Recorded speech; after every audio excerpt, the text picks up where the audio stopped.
Dear students, इस video में हम one of the applications of Biot Savart's law की बात करेंगे and that is magnetic field at the centre of circular coil carrying current. मतलब हमारे पास एक सर्कुलर करंट कैरिंग कॉइल है जिसमें से करंट फ्लो हो रहा है, हमें उसके सेंटर पे मैग्नेटिक फील्ड निकालना है। तो हम करेंगे कैसे बेटा? मैंने जैसा कि लिखा है that is the application of Biot Savart's law. अब बायोट सेवर्ट्स लॉ में तो बेटा छोटे से करंट एलिमेंट की वजह से हम एक पॉइंट पे मैग्नेटिक फील्ड निकालते हैं, कोई दिक्कत नहीं है। हम इसमें भी ऐसे ही करेंगे। हम सर्कुलर करंट कैरिंग कॉइल का एक छोटा सा एलिमेंट ले लेंगे, उसकी वजह से सेंटर पे निकाल लेंगे मैग्नेटिक फील्ड और उसको क्या करेंगे, फाइनली इंटीग्रेट कर देंगे। So we will be getting the total magnitude of the magnetic field at the center of the circular current carrying coil.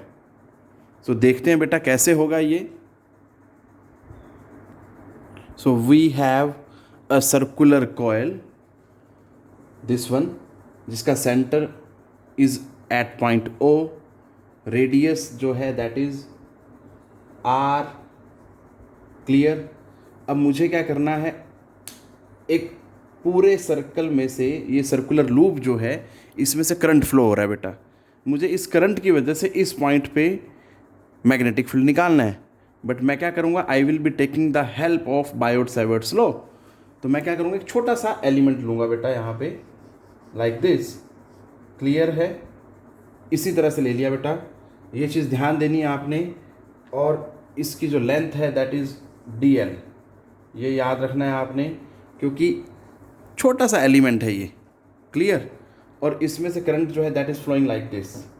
अगर मैं बोर्ड के अकॉर्डिंग देखूँ तो that is flowing in clockwise direction. और अगर मैं इसको यहाँ एग्जाम्पल के तौर पे देखूँ, ये जो मैंने लिया है एक एग्जाम्पल आपको समझाने के लिए बेटा, ये जो बीड है दैट इज़ लाइक द छोटा सा एलिमेंट, ठीक है, उस सर्कुलर कॉइल का छोटा सा एलिमेंट ले लिया। अगर इसमें से करंट फ्लो करेगा तो I into DL will be making the current element. Clear? So इसको मैंने ऐसे पकड़ा और करंट जो that is flowing like this. Clear? आप चेक कर सकते हैं, इस तरह से फ्लो कर रहा है बेटा क्लॉकवाइज डायरेक्शन में। क्लियर है? तो ये चीज़ ध्यान देनी है आपने। अब ज़रा ध्यान से सुनो, हम क्या देखते थे कि DL तो ये रहा बेटा इस तरह से, और ये सेंटर पॉइंट है। यहाँ पे इसका पोजीशन वेक्टर जो है दैट इज़ R।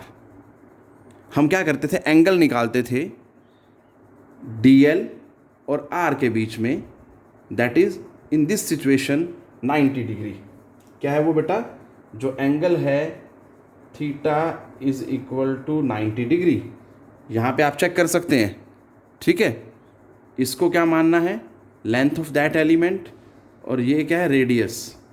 तो दोनों के बीच में एंगल क्या होगा, 90 डिग्री। आप इस तरह से देख सकते हैं, ये जो है this one is length element, ऐसे अगर मैं एरो लगाऊं, और ये जो है रेडियस, तो दोनों के बीच में ये पोजीशन वेक्टर है बेसिकली, ठीक है। हम थीटा जो होता था angle between length and position vector, so दोनों के बीच में एंगल जो है दैट इज़ 90 डिग्री।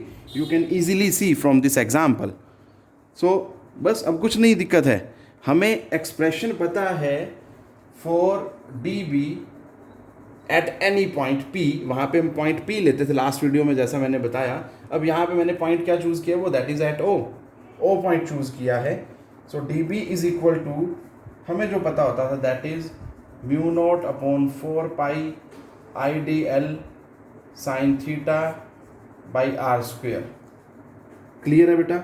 अब theta is the angle between L and R, तो यहाँ हमें दिख रहा है क्लियरली जो थीटा है 90 डिग्री है। क्लियर बेटा? तो mu naught upon 4 pi IDL sine 90 degree by R square. Clear बेटा? So DB is equal to mu naught upon 4 pi IDL by R square. ये नंबर 1 दे देते हैं। मतलब इस छोटे से एलिमेंट की वजह से यहाँ पे मेरे पास मैग्नेटिक फील्ड का मैग्नीट्यूड आ गया। अभी डायरेक्शन की हम बात नहीं कर रहे हैं, ठीक है। तो अब मुझे क्या करना है, पूरे सर्कुलर कॉइल में से जो करंट फ्लो कर रहा है उसकी वजह से एट पॉइंट दिस निकालना है, ठीक है जी। पूरा ये सर्कुलर कॉइल की वजह से एट दिस पॉइंट। तो देखो उसके लिए क्या करेंगे, वी जस्ट सिंपली इंटीग्रेट। तो जब इंटीग्रेट करेंगे तो क्या आता है, जरा ध्यान से देखें। तो बेटा जी डी बी को यहीं पे मैं इंटीग्रेट कर देता हूँ।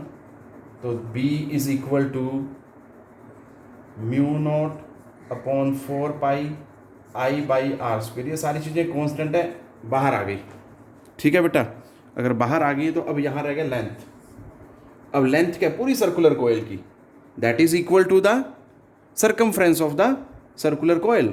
जो ये करंट कैरिंग कोयल है उसकी सर्कमफ्रेंस, और सर्कमफ्रेंस क्या है, अगर रेडियस आर है so then this whole will be replaced by 2 pi R, और जो b है वो क्या हो जाएगा, that is this one 2 pi R. एक आर से एक आर कैंसिल हो जाएगा, so mu naught upon 4 pi 2 pi I by R. This is the expression for magnetic field at the centre of the circular coil. बेटा clear है, ये value रखी मैंने, dl की वैल्यू रखी 2 पाई आर, इसको सोल्व किया तो mu naught upon 4 pi into 2 pi I by are.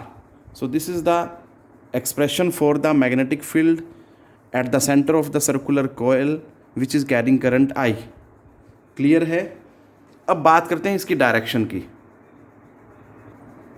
Direction से भी पहले हम एक केस और ले लेते हैं कि अगर मेरे पास सर्कुलर कोयल तो है but that is carrying N turns, मतलब a coil having N turns, in that situation B क्या हो जाएगा, कोई चेंज नहीं होगा ज़्यादा।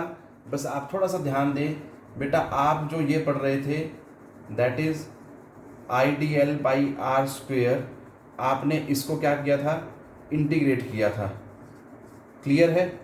और क्या आया था आपके पास, mu naught upon 4 pi I upon R square into D L.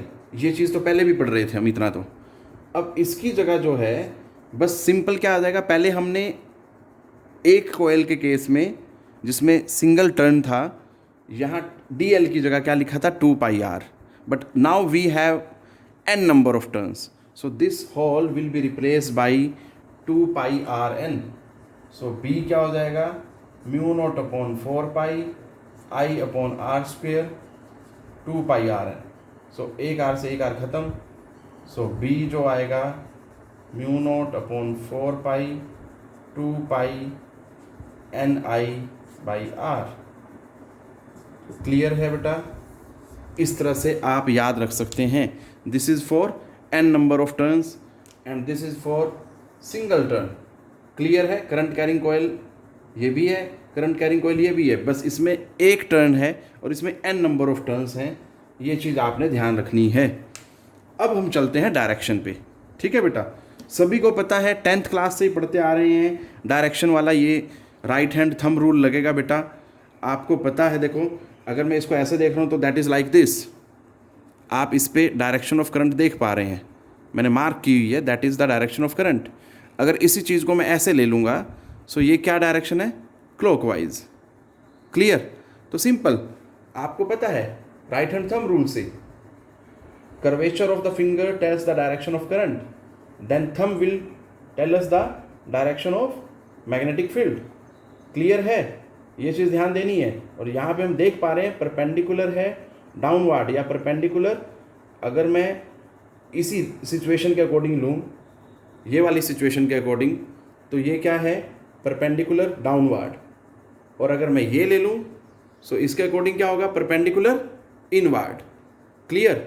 बस देखने का फ़र्क है, आप किस पॉइंट ऑफ व्यू से देख रहे हैं, आप उसको ऐसे देख रहे हैं या ऐसे देख रहे हैं। क्लियर।